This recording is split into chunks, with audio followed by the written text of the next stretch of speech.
Secundaria segundo grado. Matemáticas. Una vez más, negativos. Profundizar en el algoritmo de la división con números enteros, fracciones y decimales negativos. ¿Qué tal, alumnas y alumnos de matemáticas de segundo grado de secundaria? Les damos la bienvenida a Aprenda en Casa, la programación para acompañarlos en su aprendizaje durante esta pausa escolar. Estas sesiones son una oportunidad para descubrir nuevas estrategias educativas y poner en práctica sus habilidades escolares. En esta ocasión vamos a repasar contenidos de la asignatura de matemáticas para resolver problemas de multiplicación y división con números enteros, fracciones y decimales, positivos y negativos. Antes de iniciar, se les invita a que tengan a la mano lápiz y papel para anotar las ideas y preguntas que surjan. Recuerden integrar los apuntes a su carpeta de experiencias para que al regresar a la escuela lo retomen con su docente. Dicho lo anterior, comenzamos. En primer lugar, profundizaremos en el uso de números negativos para la división de fracciones. Por tanto, es importante diferenciar entre el signo del número y el de una operación en las fracciones, así como simplificarlas.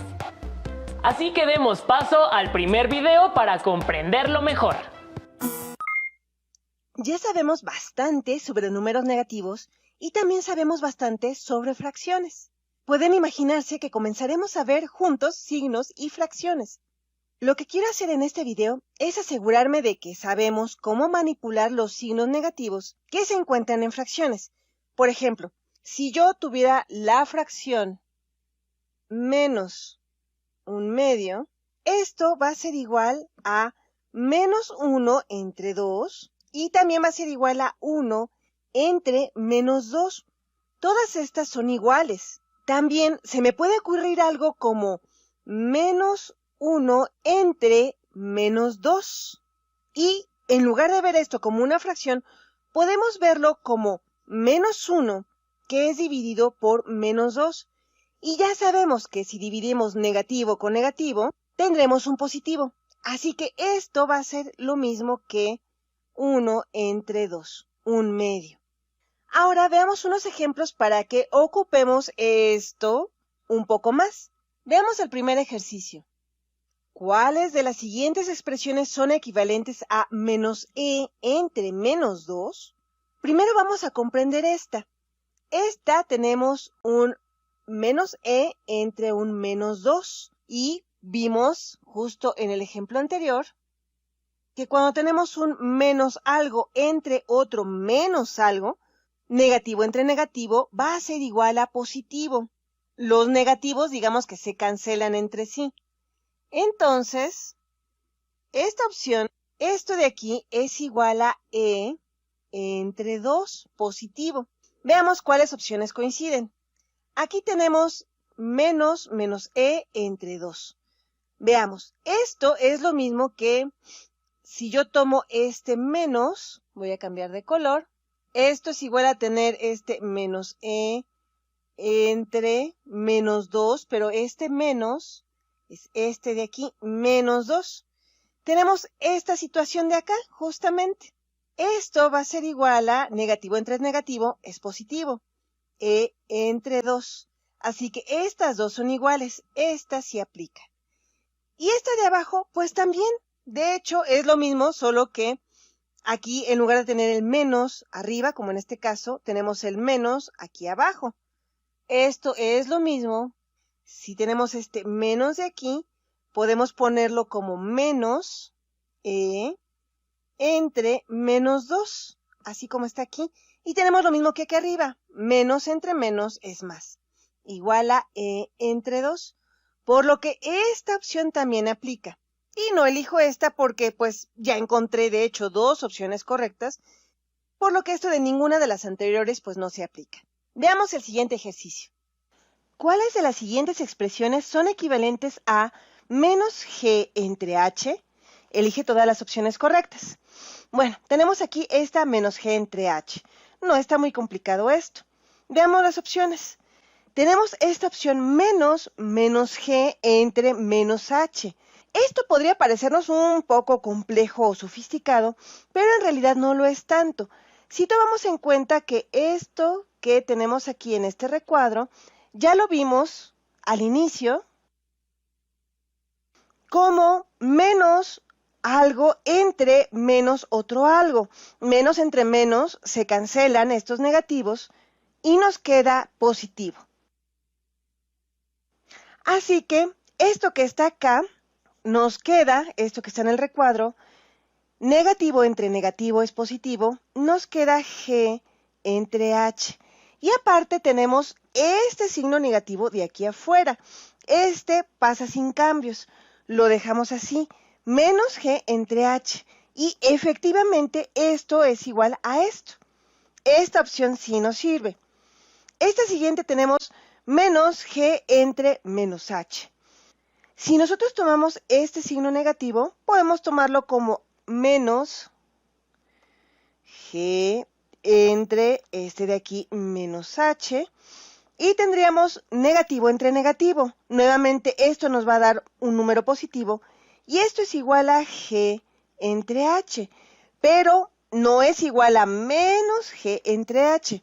Así que esta opción no nos sirve. Y no elijo ninguna de las anteriores porque ya encontré una opción que me sirve. Veamos otro ejercicio. ¿Cuáles de las siguientes expresiones son equivalentes a menos A entre 12?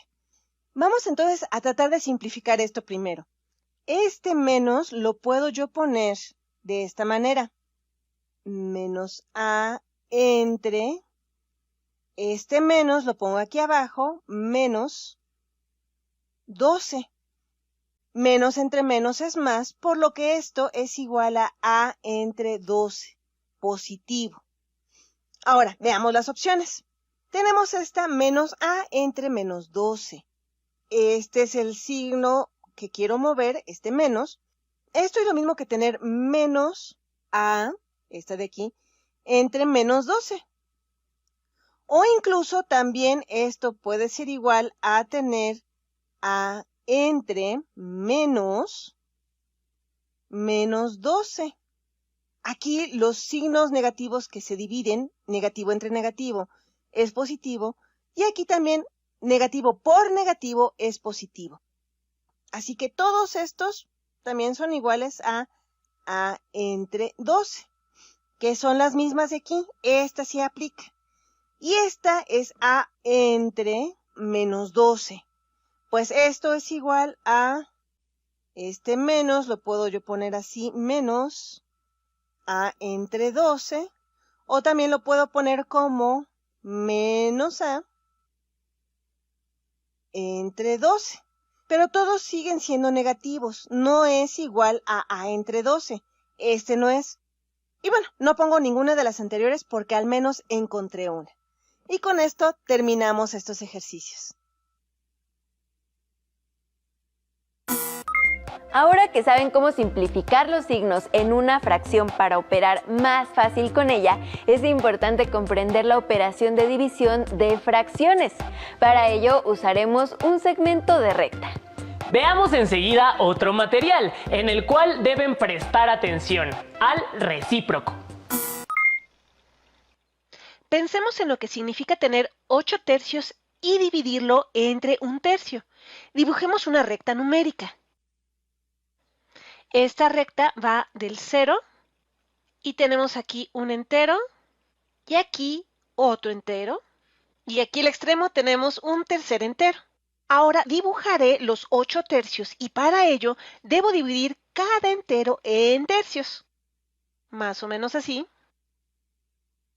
Y ahora contamos 8 tercios. 1, 2, 3, 4, 5, 6, 7, 8. Aquí tenemos nuestros 8 tercios. Ahora, tomando esta longitud, de aquí del 0 hasta estos 8 tercios, nos preguntamos cuántos saltos tengo que dar para llegar a 8 tercios, pero dando saltos de 1 tercio. O también podemos pensar en dividir estos 8 tercios en secciones de 1 tercio. Bueno, ¿cuántas secciones nos quedarían? Vamos a ver. Vamos a dibujar nuestros brincos. Si queremos dar saltos de 1 tercio, vamos a tener aquí 1, 2, 3, 4, 5, 6, 7 y 8.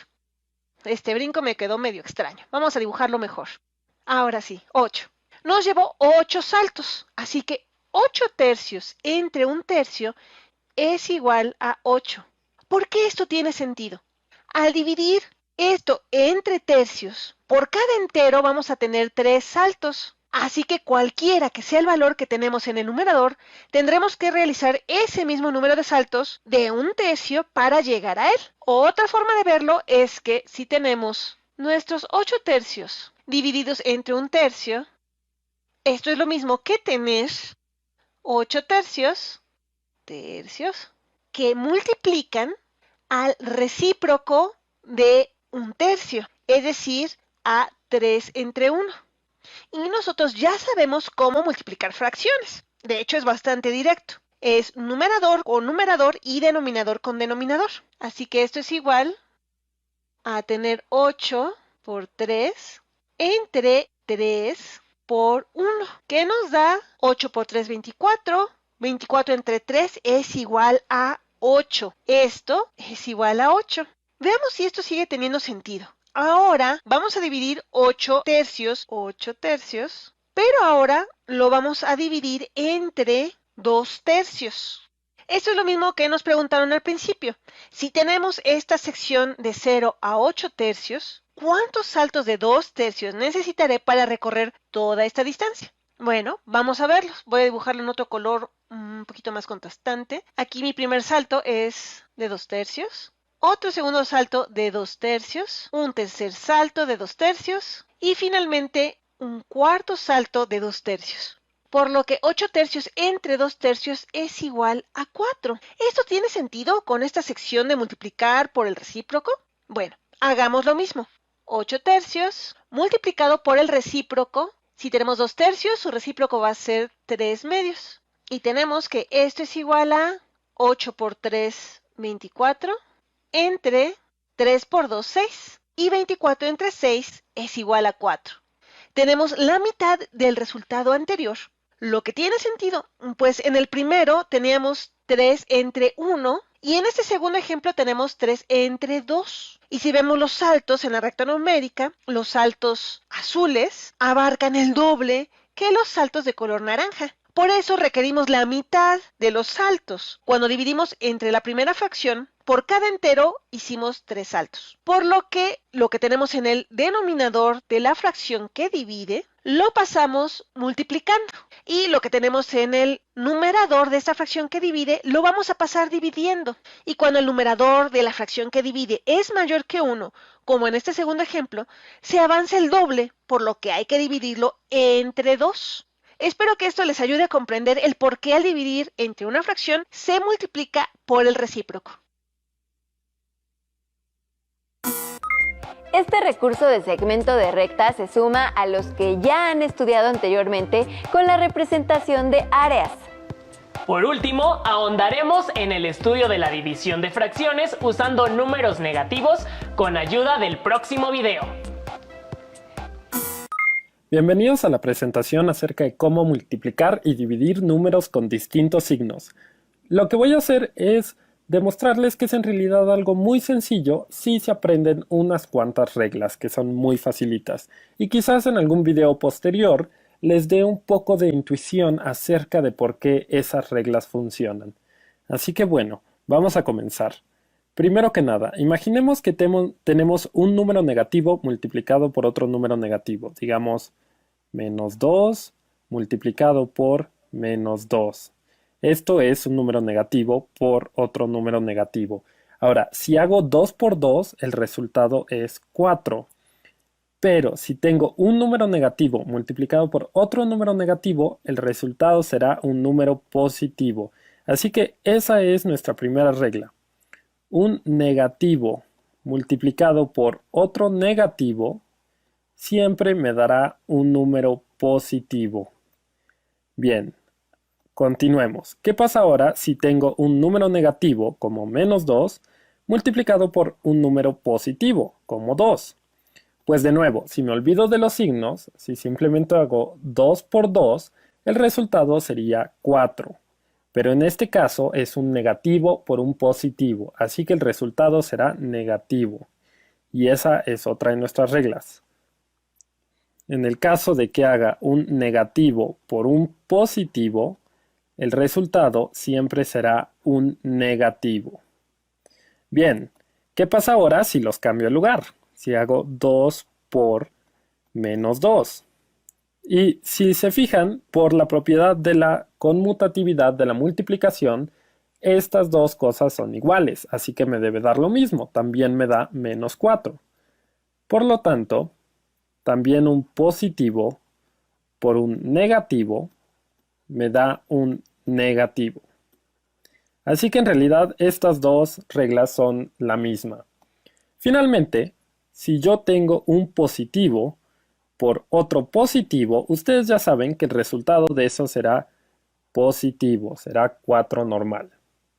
Bien, así que vamos a anotar las reglas. Lo que hemos concluido es que si multiplico cantidades con signos iguales,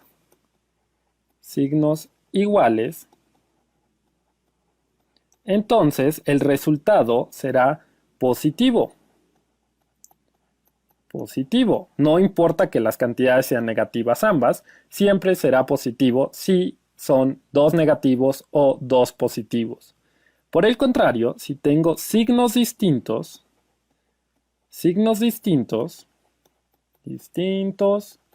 entonces el resultado será negativo. Como en este caso, este acá, o también este caso. Así que, por ejemplo, si hago 1 por 1, como tienen signos iguales, el resultado será 1 positivo. Pero también si hago menos 1 por menos 1, los signos de nuevo, aunque sean negativos, como son iguales, el resultado será positivo. Así que esto también me da 1. Pero si por el contrario hago 1 por menos 1, entonces el resultado será menos 1, puesto que estos dos tienen signos contrarios. O también si hago menos 1 por 1, eso también será menos 1. Bien, vamos a hacer aún más ejemplos para practicar. De hecho, les recomiendo que pausen este video cuando sea necesario y vayan resolviendo los ejercicios y checando sus respuestas mientras avanzamos. Bien, como primer ejemplo vamos a considerar el producto de menos 4 por 3. Ahora bien, lo primero que hago es olvidarme de los signos y hago 4 por 3, que sería 12. Ahora, como menos 4 y 3 tienen signos distintos, entonces el resultado es negativo. Por lo tanto, esto es igual a menos 12. ¿Qué hay de menos 2 por menos 7? Menos 2 por menos 7. Si hago 2 por 7, el resultado sería 14. Ahora, como los dos signos son iguales, es menos y menos, son dos números negativos, el resultado es 14 positivo. ¿Qué hay de, por ejemplo, 9 por menos 5? 9 por 5 sería 45. Como los signos son distintos, el resultado debe ser negativo. Así que esto es menos 45. ¿Qué hay también de menos 6 por menos 11? 6 por 11 sería 66. Y los signos son iguales, así que el resultado es positivo. Podría ponerle este más si quiero. Bien, ahora una capciosa. ¿Qué hay de 0 por menos 12? Pues 0 por cualquier cosa es 0, además de que 0 no es ni positivo ni negativo, así que estas reglas no aplican. 0 por cualquier cosa es 0. Muy bien, ahora vamos a pasar a la división y veremos que en realidad las mismas reglas se aplican. Bien, entonces, para la división vamos a usar exactamente las mismas reglas. Por ejemplo, 9 entre menos 3. Nos olvidamos del signo y decimos 9 entre 3 es 3. Como tienen signos distintos, el resultado es negativo, así que es menos 3. Bien, Ahora, menos 16 entre 8. 16 entre 8, olvidándonos del signo, es a 2. Negativo entre positivo son signos distintos, así que de nuevo el resultado es negativo. Y no importa que el signo menos aparezca en el numerador o en el denominador. Siempre, si tengo un positivo entre un negativo, el resultado será negativo, y si tengo un negativo entre un positivo, el resultado será negativo. Pero ¿qué hay de, por ejemplo, menos 54 entre menos 6? Pues 54 entre 6 es a 9. Pero ahora los signos son iguales, es un negativo entre un negativo, así que el resultado será positivo. Muy bien, ahora una capciosa. 0 entre menos 1. Pues 0 entre cualquier cosa es 0, así que aquí no hay nada que hacer. Solo tengan cuidado de no dividir entre 0. El 0 puede aparecer siendo dividido, pero no dividiendo. Ok, uno último. 4 entre menos 1. En este caso, 4 entre 1 es 4. Positivo entre negativo son signos distintos, así que el resultado es negativo. Muy bien, espero que estos ejemplos les hayan ayudado. Por favor, chequen la página y realicen muchos ejemplos porque esto es cuestión de práctica. También los invito a que piensen por qué las reglas que hemos usado funcionan. Pero bueno, es importante hacer muchos ejercicios, inventen sus propios ejercicios, porque el punto de todo esto es aprender qué regla usar en qué momento. Hasta la próxima. Con esta información reforzaron lo que aprendieron anteriormente sobre la multiplicación y división de números con signo. Ha llegado su turno de realizar lo que se solicita al final del video anterior.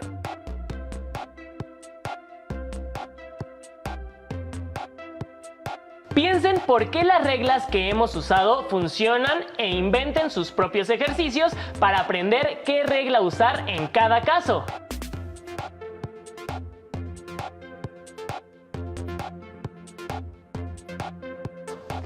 Al terminar, agreguen sus hallazgos en la carpeta de experiencias.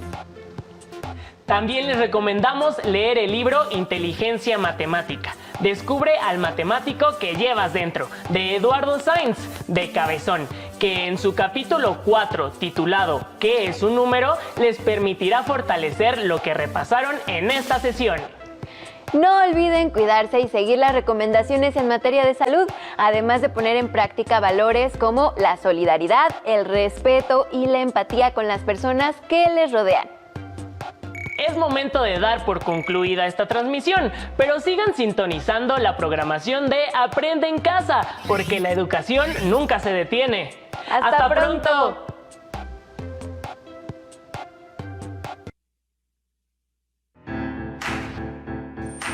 Secundaria segundo grado. Historia. Un recorrido por la Nueva España. Reconocer los principales aspectos de los distintos ámbitos político, económico, social y cultural en el virreinato de la Nueva España hasta 1760. ¿Qué tal, alumnas y alumnos de secundaria? Les damos la bienvenida a una emisión más de Aprende en Casa. Pero antes de iniciar, preparen papel y lápiz para que anoten las ideas principales que vayan identificando, así como las dudas que les surjan. Al final de cada programa podrán incorporar estos apuntes a su carpeta de experiencias para presentarla a su docente cuando llegue el momento de regresar a sus planteles escolares. En esta ocasión abordaremos un tema de la asignatura de Historia, segundo grado. Nos referimos a la época colonial. La colonia o virreinato de la Nueva España comenzó con la derrota de México Tenochtitlan en 1521. Este periodo duró alrededor de 3 siglos. Por eso es tan importante que conozcan qué sucedió aquí durante 300 años. Les sugerimos que pongan mucha atención al video que les vamos a presentar sobre el tema. Noten la manera en que vestían las personas en esa época, qué comían, a qué se dedicaban, cómo estaban organizadas, etc. Cuando terminen de observarlo, será importante que platiquen con sus familiares sobre su contenido. Intercambien opiniones acerca del trato que recibían ciertos sectores de la población, solo por no contar con dinero o nacer en un sector distinto al de los conquistadores. Y reflexionen juntos si el abuso a algún grupo de la población se justifica o no bajo alguna circunstancia. ¡Adelante con el video!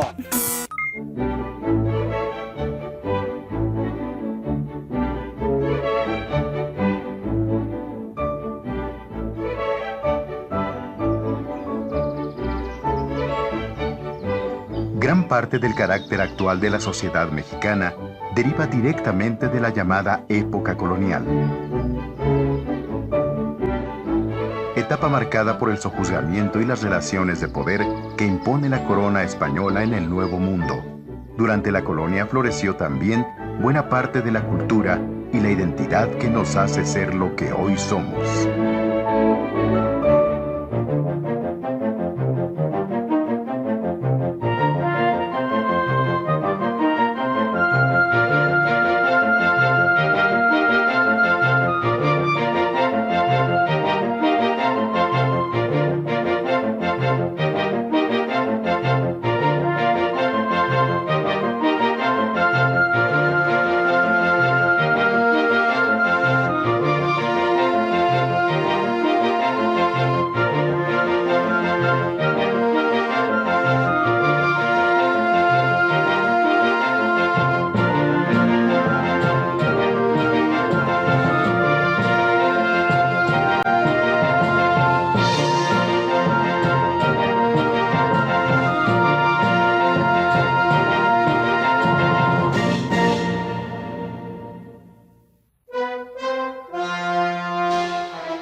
La época colonial inicia después de la caída de México Tenochtitlan en 1521 y finaliza 3 siglos después con la proclamación de independencia.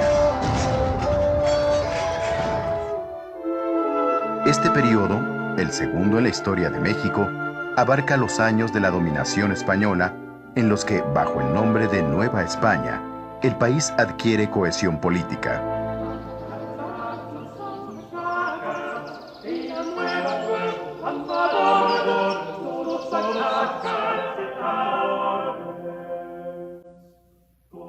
Durante la época colonial, se experimentó la dominación junto con la convivencia. La integración de la cosmovisión europea con la indígena se logró a través de la fuerza, pero también del convencimiento. Sin embargo, la forma de vida de los tiempos prehispánicos persistió al lado de las actividades y costumbres de los españoles.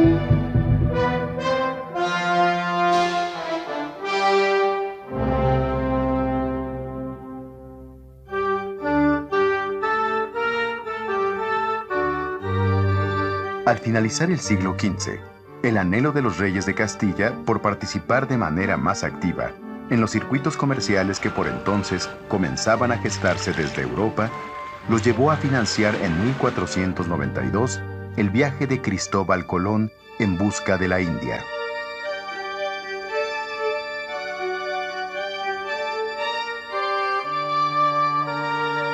Fue tal el éxito de la expansión que a la vuelta de 2 generaciones, el emperador Carlos V pudo decir que en sus dominios no se ponía el sol. La conquista de Mesoamérica fue la guía para Hernán Cortés, quien en 1519 organizó su penetración en el continente desde Veracruz. Durante la expedición, la visión estratégica y política del conquistador español lo llevó a sumar fuerzas celebrando alianzas con pueblos enemigos de los mexicas, principalmente con los señoríos tlaxcaltecas.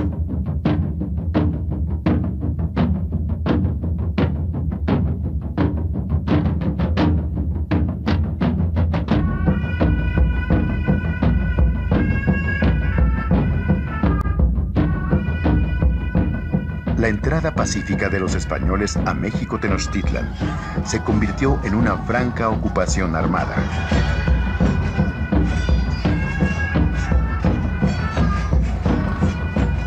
Los conquistadores sometieron y aprisionaron al monarca Moctezuma.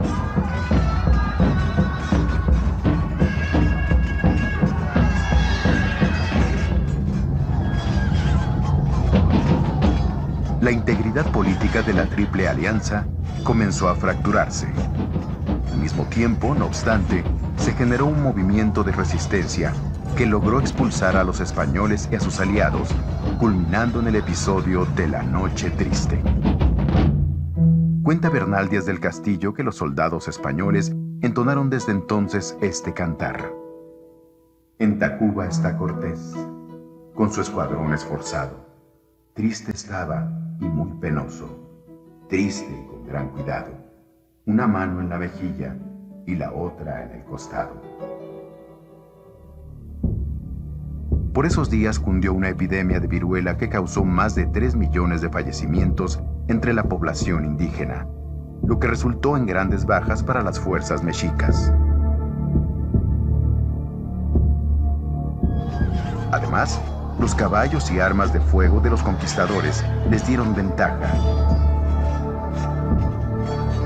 Los españoles sitiaron la ciudad. Y un año después, esta cayó con la captura de Cuauhtémoc, su último rey. Vencidos los mexicas, la guerra se extendió entonces a otros señoríos, contra los que los españoles triunfaron no sin dificultad.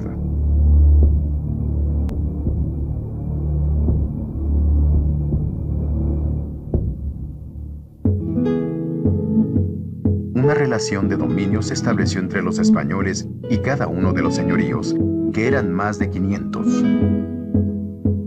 Mediante el sistema de la encomienda, cada señorío se adjudicó a un conquistador, quien se hacía cargo de cobrar los tributos que antes detentaban los nobles mexicas.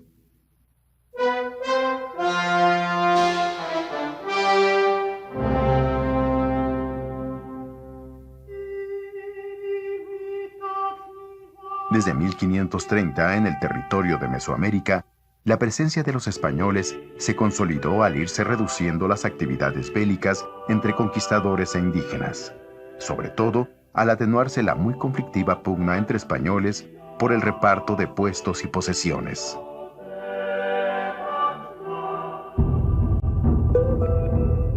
Igualmente, el poder del monarca español se reafirmó con el desplazamiento de los conquistadores de los cargos importantes del gobierno novohispano y la ocupación de estos por funcionarios letrados venidos de la península.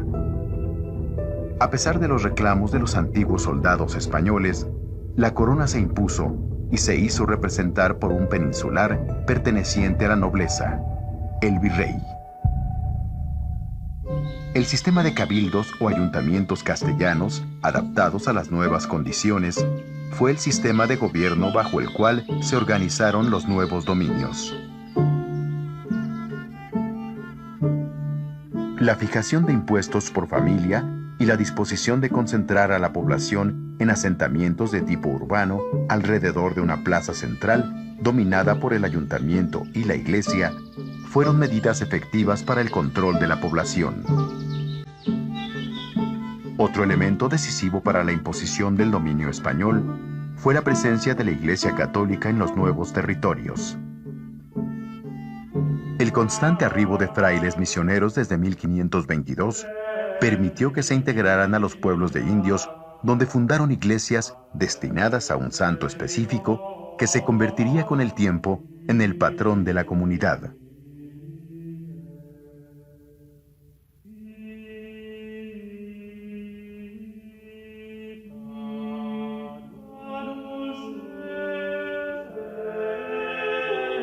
Amén del adoctrinamiento que permitió que las nuevas generaciones vivieran el cristianismo como algo natural, los religiosos realizaron labores de difusión y rescate cultural y lingüístico que permanecen como fieles testigos de esta época histórica.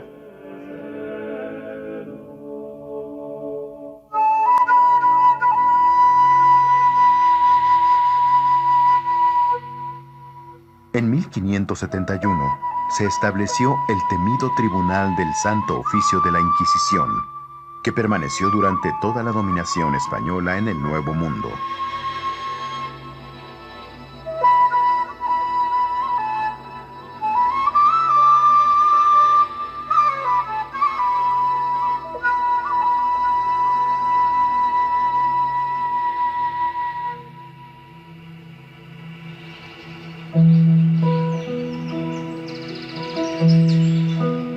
Fue por esos años cuando los frailes concluyeron sus espléndidas obras arquitectónicas y las manifestaciones artísticas asociadas a ellas, y en las cuales ya se observaban ricas expresiones de la mezcla de culturas.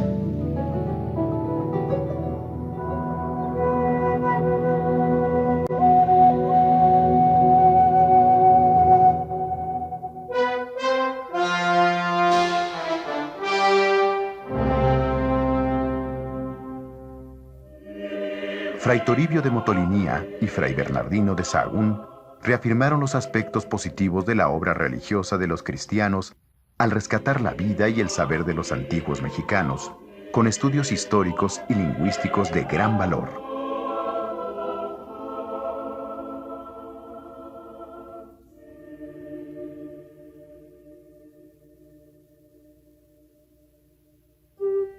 Surgió el mestizaje, tanto en lo biológico como en lo cultural.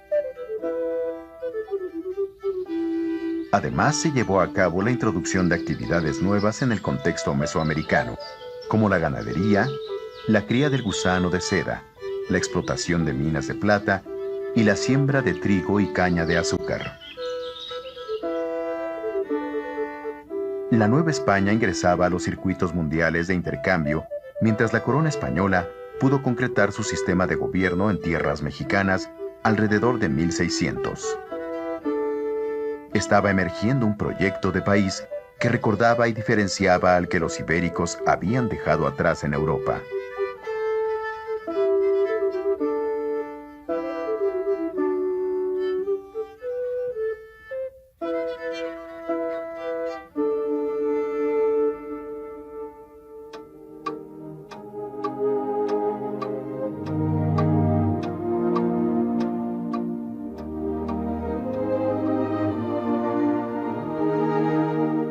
Este periodo se distinguió por su florecimiento cultural.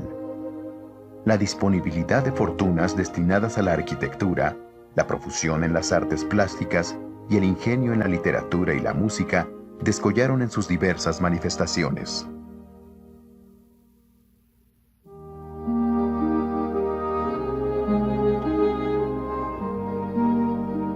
Desde el segundo cuarto del siglo XVII, y aunque la religión dominaba el panorama cultural, se produjeron obras tan significativas como las de Sor Juana Inés de la Cruz, con un aliento poético que se puede igualar a los de los grandes literatos del siglo de oro español. Mientras que en el saber científico, la obra de Carlos de Sigüenza y Góngora presentaba nuevos e importantes planteamientos. De esta manera llegaron a la madurez otros elementos culturales con un acento netamente novohispano. La cocina, el vestido, el lenguaje, la música popular y la danza reflejaron la personalidad del mestizaje y de la influencia oriental y africana, presente en la seda y el marfil, la cerámica, los fuegos artificiales y las peleas de gallos. La identidad característica de la Nueva España se manifestó con transparencia en la práctica de varios cultos religiosos de carácter mariano, pero ninguno poseyó el enorme significado otorgado a la Virgen de Guadalupe, sobre todo a partir de 1648, cuando su veneración se expandió desde su santuario original.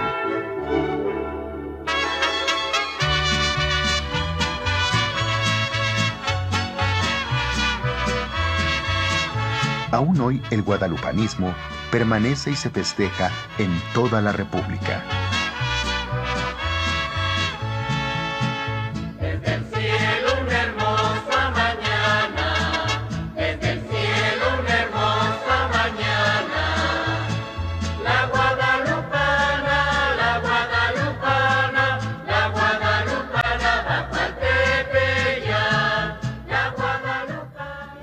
Hacia la mitad del siglo XVIII, Nueva España era ya un país con identidad propia, no obstante su carácter colonial. Identidad que habría de cristalizar en el México independiente.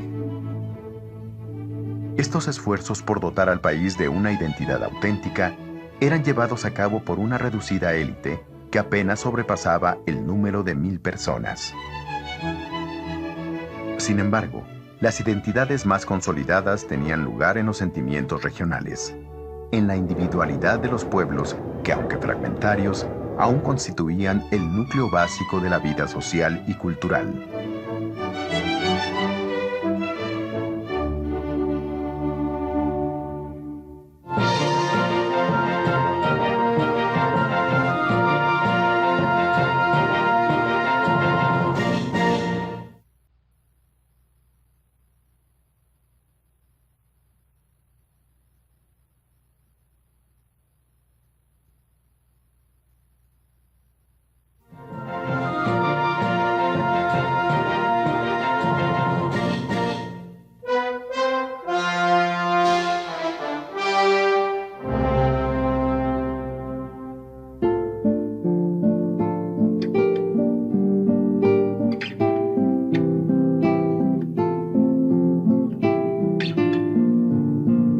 Aunque la población novohispana avanzaba en un proceso de mezcla entre las razas y de pluralidad cultural, en diversos estratos sociales se mantenía la firme separación entre españoles e indios de los primeros tiempos de la conquista.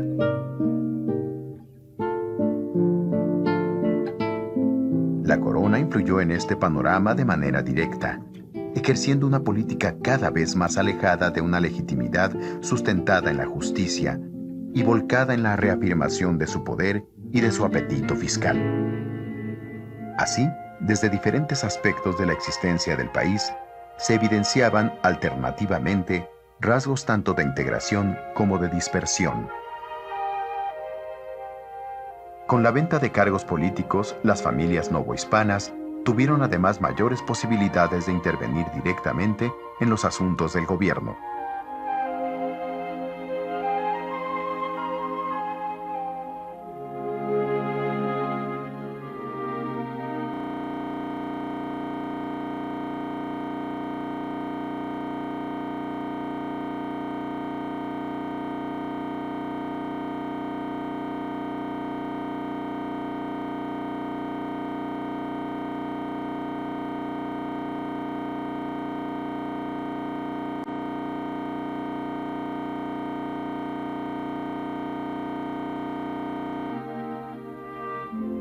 Esto llevó a que durante estos años, los españoles nacidos en Nueva España ascendieran gradualmente hasta obtener mayor influencia tanto en lo administrativo como en lo económico.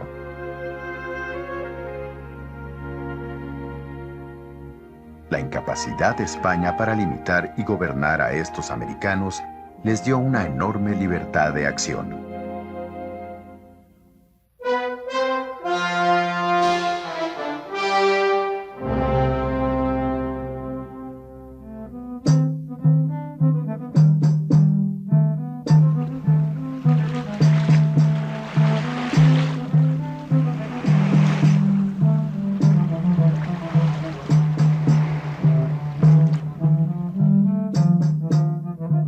Hacia 1630, y ante el constante asedio marítimo de las potencias europeas emergentes, la plata mexicana dejó de remitirse a España y se destinó a la defensa de otros dominios españoles como Filipinas, Santo Domingo, Florida y Cuba. Casi la mitad de los ingresos fiscales de la Nueva España se destinaron a estos menesteres.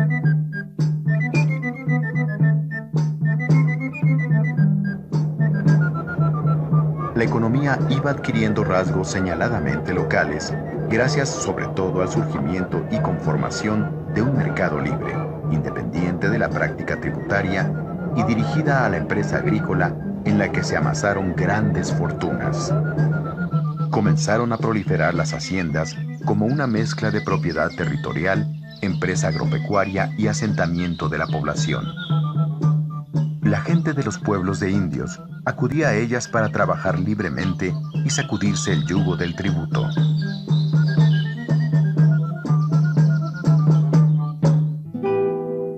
economía de Nueva España crecía con el fortalecimiento del comercio colonial, su rica producción agrícola y, especialmente, un nuevo auge minero, manifestado en la explotación de la plata en Chihuahua y Álamos, y sobre todo, el descubrimiento de nuevos yacimientos en Guanajuato, Real del Monte y Taxco.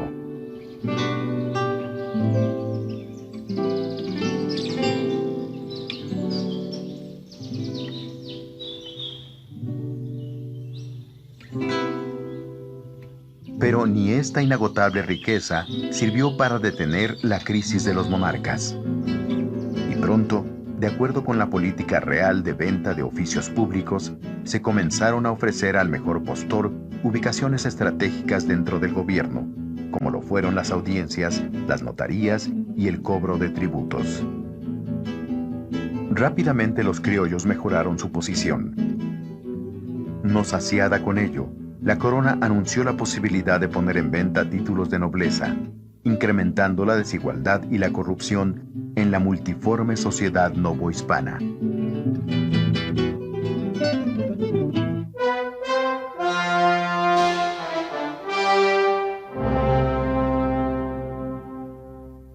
En el ámbito internacional, las actividades bélicas de los ingleses, franceses y holandeses lograron tomar el Caribe.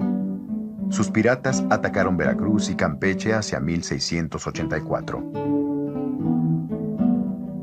Estos acontecimientos, junto con la fundación de la Luisiana por los franceses y la toma de Jamaica por los ingleses, amenazaron zonas de influencia del imperio y delataban la decadencia del poder político español y el encumbramiento de otras potencias europeas.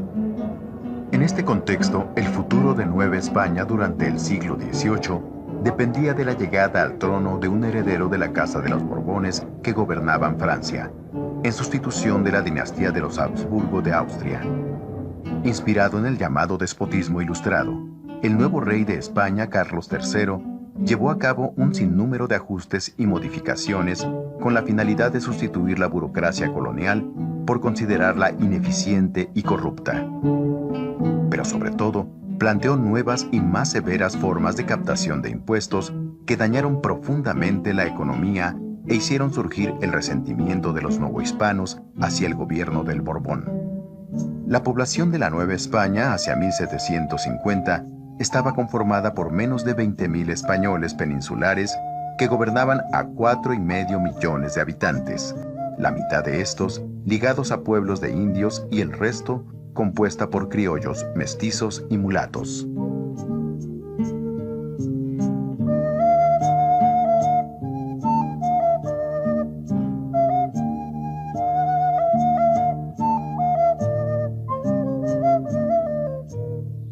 Su configuración continuaba siendo la de un país volcado hacia el interior.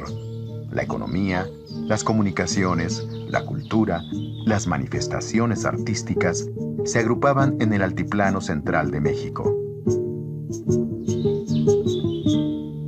Durante el siglo XVII se había gozado de una relativa autonomía y una buena parte de la riqueza generada había permanecido en suelo colonial.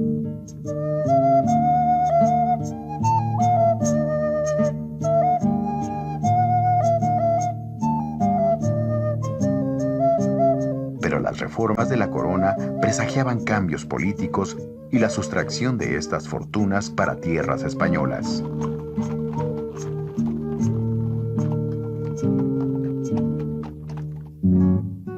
Las medidas manifestaban una intolerancia evidente hacia las posiciones que habían alcanzado los criollos en Nueva España.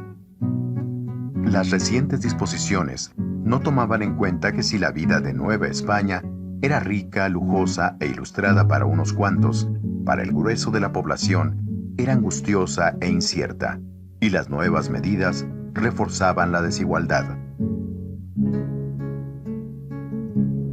Después de 300 años de dominación, en el fondo de la sociedad colonial existía un intenso malestar causado por las diferencias sociales y económicas. Los diversos elementos que constituían a esta sociedad buscarían en un futuro cercano los medios para acabar con estas profundas desigualdades generadas a lo largo de su historia.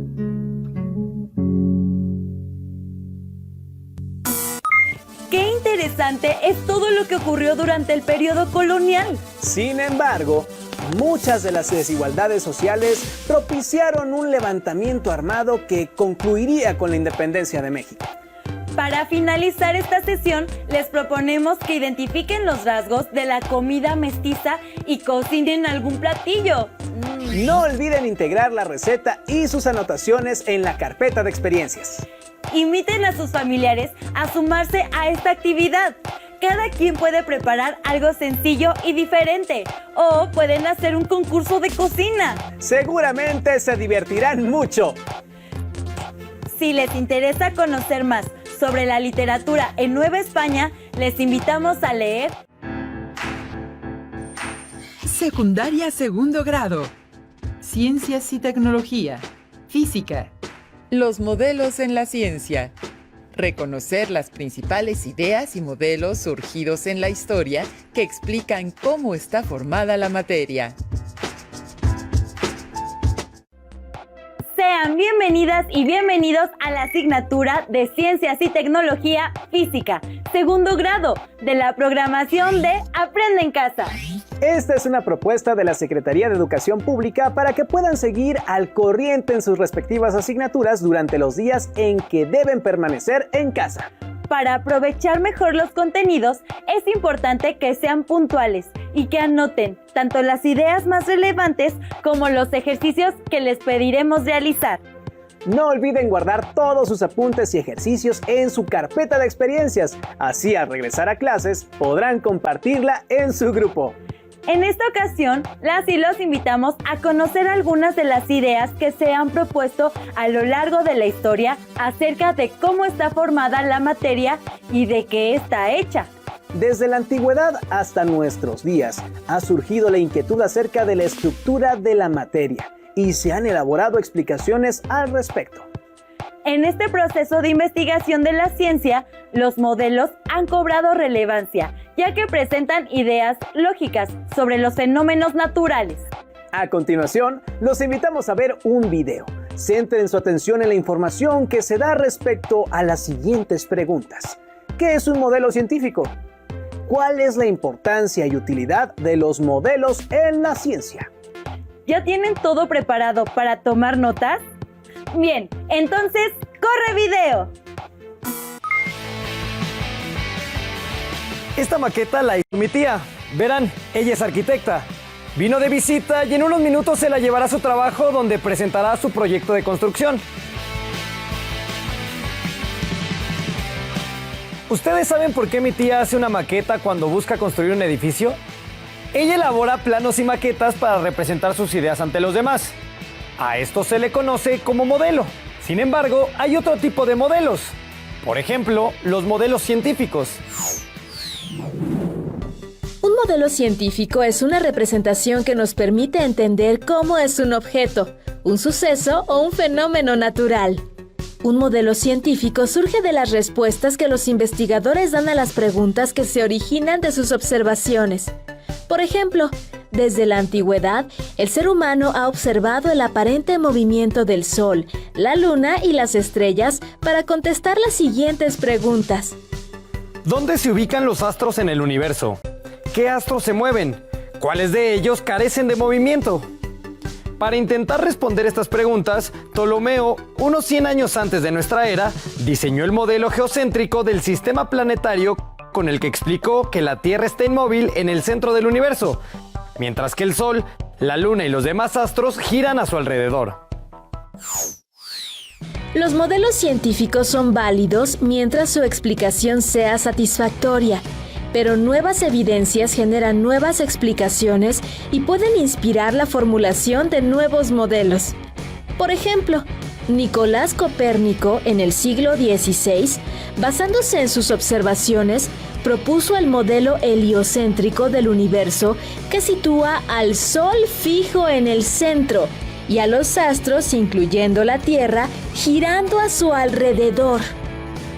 Este modelo permitió explicar mejor el movimiento de los planetas. Conforme se conocen más detalles del fenómeno relacionado con un modelo propuesto, este último requiere de modificaciones que satisfagan de mejor manera la descripción del fenómeno que se estudia. Regresemos al ejemplo de la maqueta. Si el terreno donde se asentará la casa es de roca firme, los cimientos deben ser sencillos y poco profundos. Pero si el terreno es fangoso, los cimientos deben de ser más profundos y de mayor área para evitar que se hunda el edificio. Nuevos datos modifican el modelo. Si además el edificio también se construye en una zona de grandes nevadas, el techo debe permitir que la nieve se resbale y no se acumule. Hay que modificar el modelo nuevamente. En la ciencia se modifican los modelos en la medida en que se conoce más del fenómeno u objeto estudiado. Cabe resaltar que en la ciencia también se usan los modelos verbales y los modelos matemáticos para describir un fenómeno. Por ejemplo, para explicar el movimiento acelerado tenemos un modelo verbal útil. A medida que transcurre el tiempo, la velocidad del objeto cambia de manera constante. Pero además, para hacer un análisis detallado de dicho fenómeno, se elaboró un modelo matemático que ya conoces. Aceleración es igual a velocidad final menos velocidad inicial entre el tiempo. Con este modelo se puede hacer predicciones de la velocidad de un móvil en un tiempo determinado, si se conoce la aceleración que tiene. Deben de tener presente que ningún modelo científico explica totalmente un fenómeno, un proceso o un objeto, y que la investigación constante permite nuevos descubrimientos que modifican cada modelo. Este proceso puede repetirse al paso del tiempo y mediante nuevas investigaciones. ¿Y tú, cómo harías un modelo para representar algo de lo que has visto en este curso? Como se expresó en el video, la ciencia está en constante búsqueda de respuestas. Por ello, su labor no termina. Así es. Los científicos, ayudados del desarrollo tecnológico, se ocupan de elaborar cada vez mejores ideas y explicaciones acerca de los fenómenos naturales que estudian. De acuerdo con lo que observaron en el video, pueden contestar las siguientes preguntas. ¿Qué ejemplos de modelos se mencionaron? ¿De qué manera se modifican los modelos en la ciencia? Es importante considerar que los modelos no constituyen una copia exacta de la realidad, sino que representan ciertos aspectos que permiten describir, explicar y predecir los fenómenos naturales. Pero, ¿de qué están hechas las cosas? Los objetos, los seres vivos y el aire. Es decir, ¿de qué está hecha la materia? Esta es una pregunta que ha sido motivo de interés en la historia y cuyas explicaciones han conformado diferentes modelos.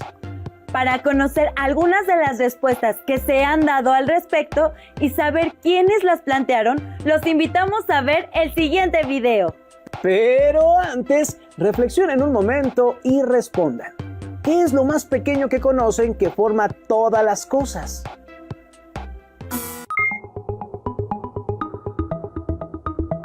¿Te has preguntado de qué está hecho todo lo que nos rodea?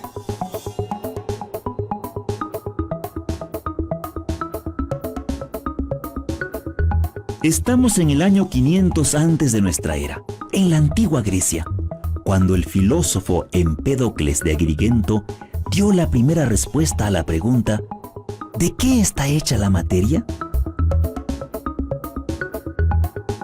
Postuló la teoría de los 4 elementos.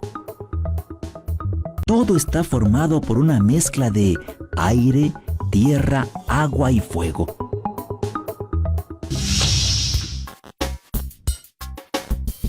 Si vemos un pedazo de papel quemándose, podemos entender por qué Empédocles pensó en los 4 elementos.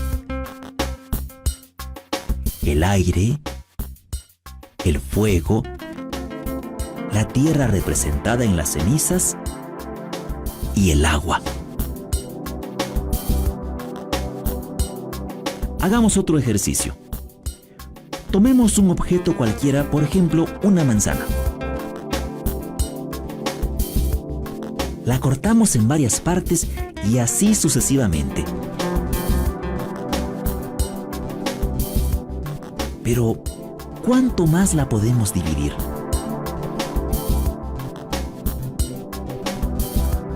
¿Existirá una parte que ya no se pueda fragmentar?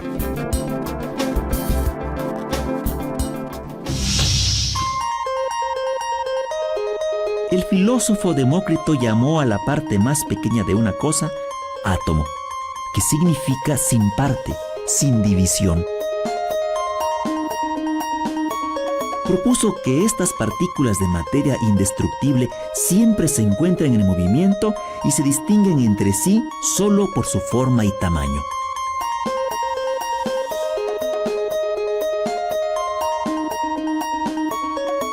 En el siglo III antes de nuestra era, Aristóteles rechazó la propuesta de Demócrito y retomó la idea de los 4 elementos.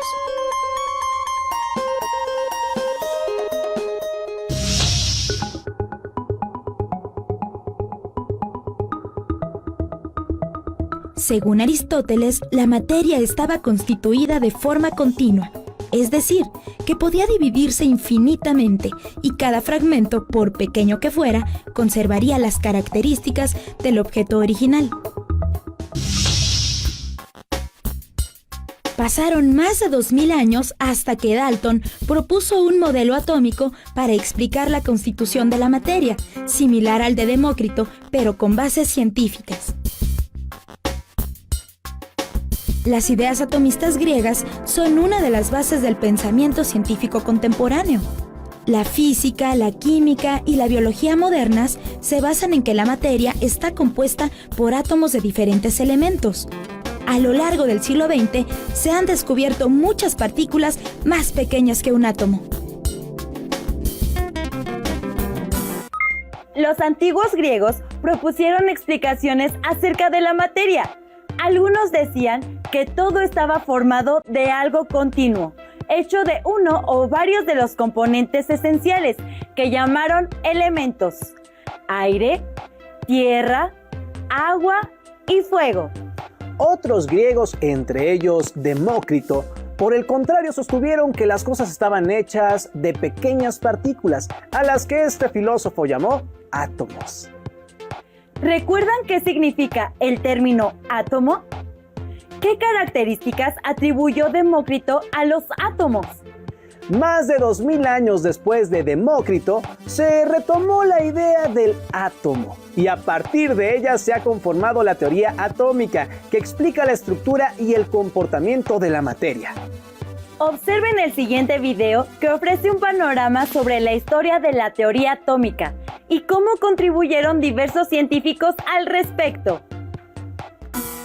¿Cómo te imaginas un átomo? ¿Así o así? ¿O tal vez como uno de estos? Si entiendes lo suficiente acerca de los átomos para visualizar cualquiera de esas cosas, entonces sabes más sobre la teoría atómica que los científicos de hace solo 100 años y mucho más de lo que pensaban que sabían hace 2500 años. Fue entonces cuando el filósofo griego Leucipo y su alumno Demócrito tuvieron la idea de que la materia está compuesta de pequeñas partículas. Nadie sabe cómo desarrollaron este concepto, pero no pensaron que las partículas fueran particularmente especiales. Solo pensaron que si cortas algo por la mitad suficientes veces, en algún momento llegarás a una partícula que ya no se puede cortar. Le dieron a estas partículas el nombre de átomos, incortable o indivisible, lo que significa que no se puede cortar o que no se puede dividir. Entonces, básicamente, pensaron que el hierro estaba hecho de partículas de hierro, la arcilla estaba hecha de partículas de arcilla y el queso estaba hecho de partículas de queso. Y atribuyeron propiedades de cada sustancia a las formas del átomo. Entonces pensaron que los átomos de hierro eran duros y unidos con ganchos, los átomos de arcilla eran más blandos y estaban unidos por articulaciones esféricas que los hacían flexibles, y los átomos de queso eran blandos y deliciosos. Y esto tiene sentido si no tienes acceso a microscopios electrónicos o tubos de rayos catódicos o al trabajo de generaciones de científicos anteriores, porque el hecho es que la teoría atómica, tal como la conocemos hoy, es el producto de cientos, si no miles de ideas diferentes. Algunos modelos, como el de Leucipo, eran solo conjeturas ciegas. Con el paso del tiempo, muchos otros fueron el resultado de una experimentación rigurosa. Pero, como ha sido el caso en toda la ciencia, cada científico se basó en lo que se había aprendido antes. Hemos estado hablando mucho sobre los detalles finos de la química en las últimas semanas, y seguiremos haciéndolo a medida que avancemos a la química nuclear y luego a los conceptos básicos de la química orgánica. Pero antes de hacerlo, quería reservar algo de tiempo para explicar cómo sabemos lo que hoy sabemos sobre el átomo y cómo sabemos que aún no hemos terminado de descubrirlo.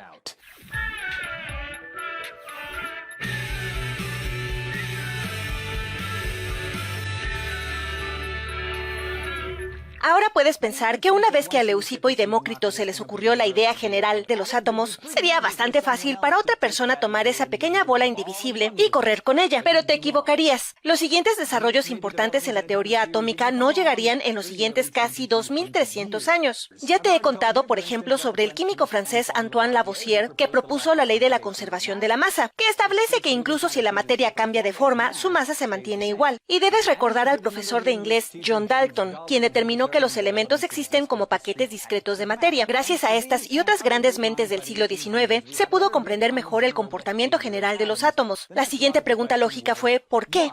¿Por qué se comportan como lo hacen?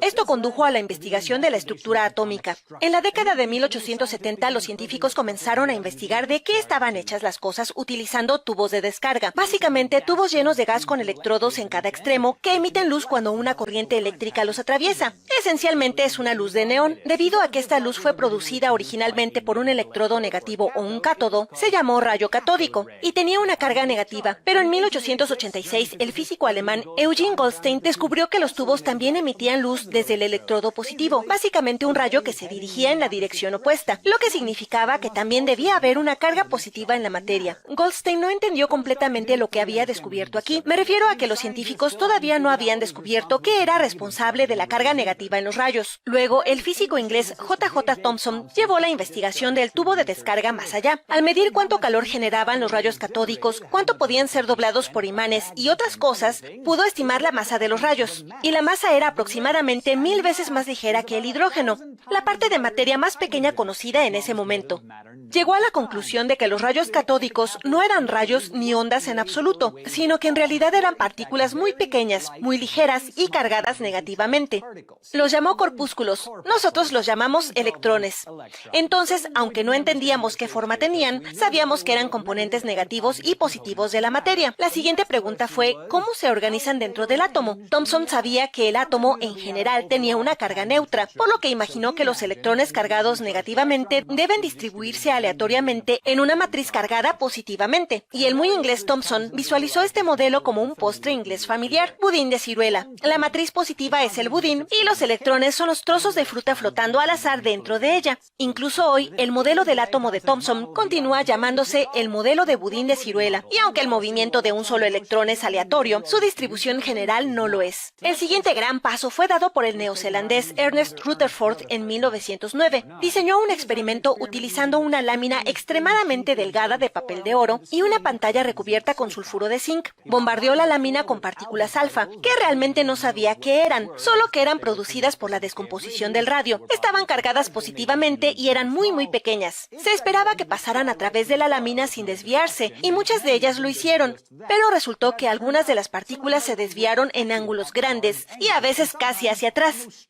La única explicación para esto fue que toda la carga positiva en un átomo, la carga que repele una partícula alfa, debe concentrarse en un área muy pequeña, un área que llamó el núcleo. Debido a que la mayoría de las partículas alfa pasaron a través de los átomos sin inmutarse, Rutherford concluyó que la mayor parte del átomo es un espacio vacío, y estaba en lo correcto. Rutherford más tarde descubriría que si bombardeaba nitrógeno con partículas alfa, creaba un montón de iones de hidrógeno. Ahora supuso correctamente que estos pequeños iones cargados positivamente eran en sí mismos partículas fundamentales, protones. Ahora nos acercamos a la realidad.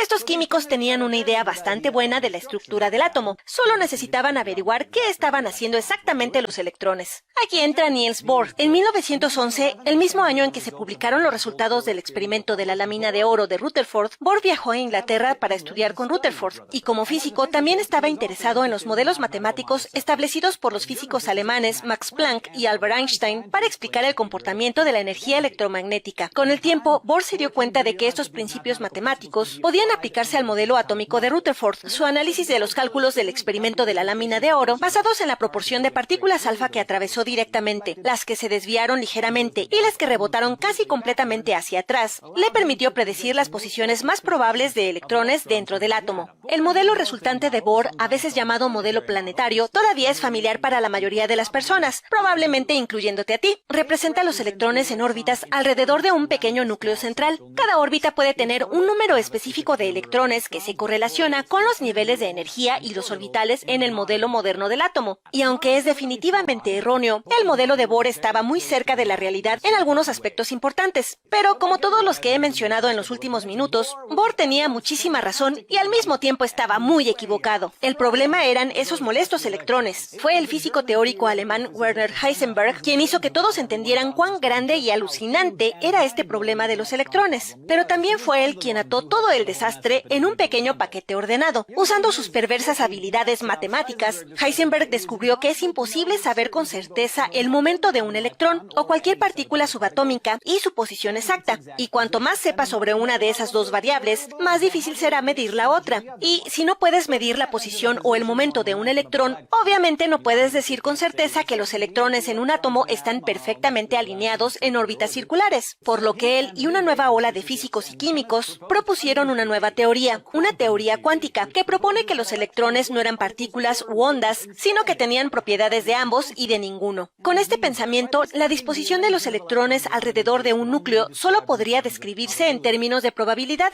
En otras palabras, hay ciertas regiones donde es mucho más probable encontrar un electrón. Llamamos a estas regiones orbitales. Ya sabes, los mismos orbitales de los que tú y yo hemos estado hablando, los que tienen los nombres S, P, D y F y que forman enlaces sigma y pi. Esas son las cosas que predice la teoría de Heisenberg y esa es la comprensión moderna de los átomos. Debido a que se basa en la probabilidad, los átomos de estilo cuántico a menudo se dibujan como nubes con una intensidad de color que no representa electrones individuales, sino la probabilidad de encontrar un electrón en cualquier posición en particular. Por esta razón, el modelo cuántico a menudo se llama el modelo de nube del átomo. Y ahora ya lo sabes. Todas las personas que he mencionado y muchas otras se unieron con el tiempo para construir esta corriente y podría decirse que es una comprensión bastante elegante de la teoría atómica. Ahora, después de 2500 años, a pesar de que no podemos verlos, podemos saber cómo son y cómo funcionan porque una larga sucesión de científicos contribuyó con un poco de toda la fantástica imagen. Pero también es importante reconocer que puede que aún no estemos del todo bien. Los contemporáneos de Thomson estaban seguros de que el modelo de budín de ciruelas era correcto. Los científicos de la época de Bohr creían plenamente que el modelo planetario tenía razón. Y hoy estamos extremadamente seguros de que el modelo cuántico es correcto. Pero puede que no sea del todo correcto. Y ahí es donde entras tú. La única forma en que podemos estar seguros es seguir haciendo preguntas y realizando experimentos. Si bien los filósofos de la antigua Grecia, Leucipo y Demócrito, propusieron el término átomo, la idea que se tiene actualmente cambió considerablemente a lo largo del tiempo. Es interesante notar que las explicaciones de los antiguos griegos están basadas en reflexiones de lo que se puede percibir a simple vista. Ahora se sabe que el átomo está conformado por componentes más pequeños, los protones, que son partículas con carga positiva, los neutrones, partículas sin carga, y los electrones, que son partículas con carga negativa. Los protones y los neutrones se encuentran en una zona del átomo llamada núcleo. Por su parte, los electrones se mueven alrededor del núcleo. Para llegar a estas explicaciones, durante los siglos XIX y XX, diversos científicos, entre los que destacan Dalton, Thomson, Rutherford, Bohr y Heisenberg, realizaron investigaciones y experimentos que permitieron avanzar en el conocimiento del átomo. Algunos de ellos idearon experimentos y se apoyaron en recursos matemáticos para obtener evidencias de los componentes del átomo, con las cuales conformaron modelos novedosos que explicaban características que los anteriores modelos atómicos no permitían. A partir de lo que identificaron en este programa, elaboren una línea del tiempo sobre los avances en el conocimiento del átomo, que incluirán en su carpeta de experiencias.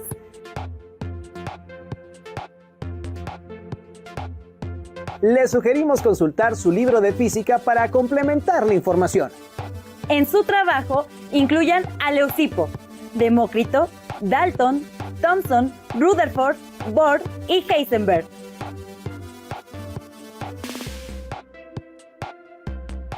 Especifiquen la contribución que realizaron e ilustren con los modelos de los átomos que propusieron.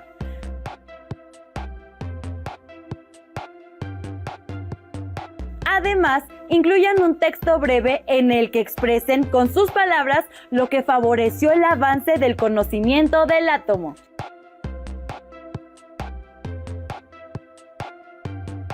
Finalmente, si quieren conocer más acerca del tema, les recomendamos leer el libro Dentro del átomo, de Francisco Noreña, que forma parte de la colección de los libros del Rincón. Nos despedimos. Continúen viendo la programación de Aprende en Casa. ¡Hasta pronto!